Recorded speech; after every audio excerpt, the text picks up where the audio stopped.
ಹೊನ್ನಾವರ ಪಟ್ಟಣದ ಸಚಿವರ ಕಾರ್ಯಾಲಯದಲ್ಲಿ ಸಚಿವ ಮಂಕಾಳ ವೈದ್ಯ ಅವರು ಜನಸ್ಪಂದನ ಕಾರ್ಯಕ್ರಮದ ಮೂಲಕ ನೂರಾರು ಜನರ ಅಹವಾಲನ್ನು ಸ್ವೀಕರಿಸಿದರು.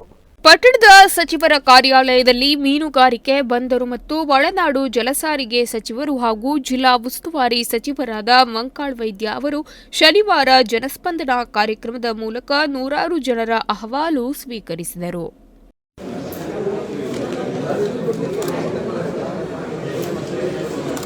ಫಸ್ಟ್ ಏನು ಮಾಡಿದ್ದಾರೆ ಅಲ್ಲಿ ಟ್ರಾನ್ಸ್ಫರ್ ಹೀಗೆ ಮಾಡಿ ಡೈರೆಕ್ಟ್ ಕನ್ಫರ್ಮ್ ಮಾಡಿದ್ರೆ ಕೊಟ್ಟಿದ್ದು ಅವರ ಸೆಟಲ್ ಮಾಡಿಕೊಡ್ತಾರೆ. ಇದೇನು ಡಿಮ್ಯಾಂಡ್ ಏನೂ ಇಲ್ಲ, ನಮಗೆ ಕೆಲಸ ಮಾಡೋದು ರೂಲ್ಸ್ ಬಿಟ್ಟು ಹೋಗೋದು ಹೇಳಿಬಿಡಿ ಮತ್ತು ರಗಣೆ ಮಾಡಿಕೊಡ್ತೀನಿ ಅಂಥವ್ರಿಗೆ ಕೊಡೋದು ಯಾರು ಟ್ರಾನ್ಸ್ಫರ್ ಅಷ್ಟು ಕೇಳೋದು ಅದೇನು ಕೊಡುತ್ತಲ್ಲ ಬೇರೆ ಕೇಳೋದು. ಜನಸ್ಪಂದನಕ್ಕೆ ಬಂದಿದ್ದ ಜನತೆ ವಿವಿಧ ರೀತಿಯ ಸಹಾಯ ಸಹಕಾರ ಹಾಗೂ ಸಮಸ್ಯೆಗಳನ್ನು ಕೇಳಿಕೊಂಡು ಸಚಿವರೊಂದಿಗೆ ಮಾತನಾಡಿದರು. ಮಕ್ಕಳು, ವಿಕಲಚೇತನರು, ವಯೋವೃದ್ಧರಿಗೆ ಸಚಿವರು ಪ್ರೀತಿಯಿಂದ ಮಾತನಾಡಿಸುತ್ತಾ ಅವರ ಮನವಿ ಆಲಿಸಿದರು. ವಿವಿಧೆಡೆಯಿಂದ ಬಂದ ಜನತೆ ತಮ್ಮ ಅಹವಾಲುಗಳ ಮನವಿ ಆಲಿಸಿ ಸ್ಪಂದಿಸಿದ ಸಚಿವರು ಸಂಬಂಧಿಸಿದ ಅಧಿಕಾರಿಗಳಿಗೆ ಪೋನಾಯಿಸಿ ಸಮಸ್ಯೆ ಪರಿಹರಿಸಲು ಆದೇಶಿಸಿದರು.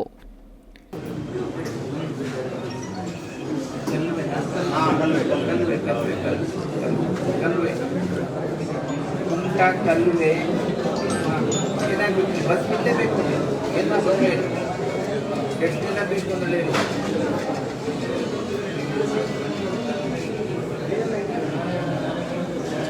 ಯಾವ ದಿನ ಕೊಡ್ತೀರಿ ಅಂದರೆ ಎಲ್ಲ ದಿನ ನಾವು ಬರ್ತೀವಿ.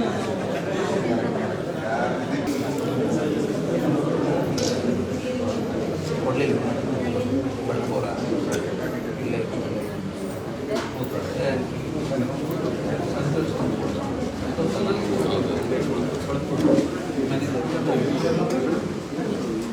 ಏನು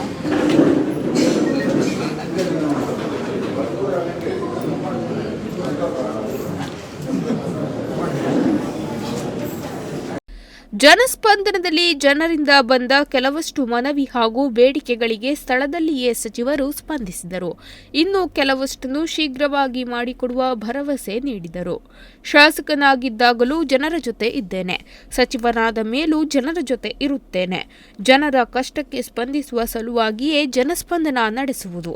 ಯಾವುದೇ ಕಾರಣಕ್ಕೂ ವಿಚಲಿತರಾಗಬೇಡಿ, ಗೊಂದಲಕ್ಕೊಳಗಾಗಬೇಡಿ ಎಂದು ಜನತೆಗೆ ಸಚಿವರು ವಿಶ್ವಾಸ ತುಂಬಿದ್ರು. ಇಡೀ ರಾಜ್ಯದಲ್ಲಿ ಇಲ್ವಾ?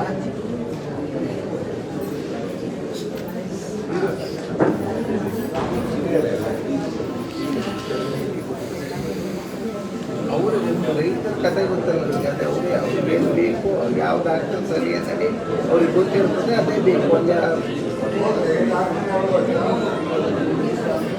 ಎಷ್ಟು ಬರ್ಬೋದು? 30 ಸ್ವಲ್ಪ ಎಲ್ಲಿ ಸಾಕತ್ತೆ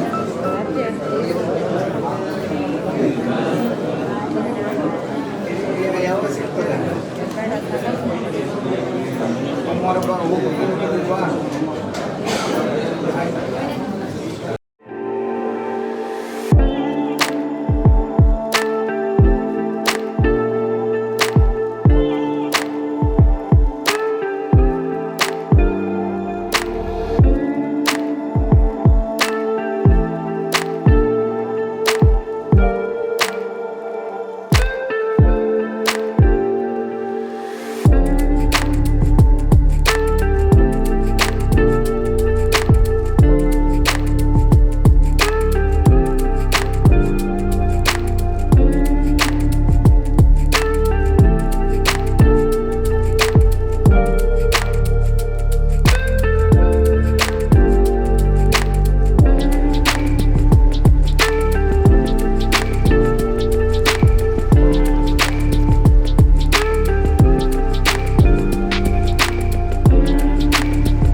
ನಾಗರಾಜ್ ನಾಯ್ಕ್, ನುಡಿಸಿರಿ ನ್ಯೂಸ್, ಹೊನ್ನಾವರ.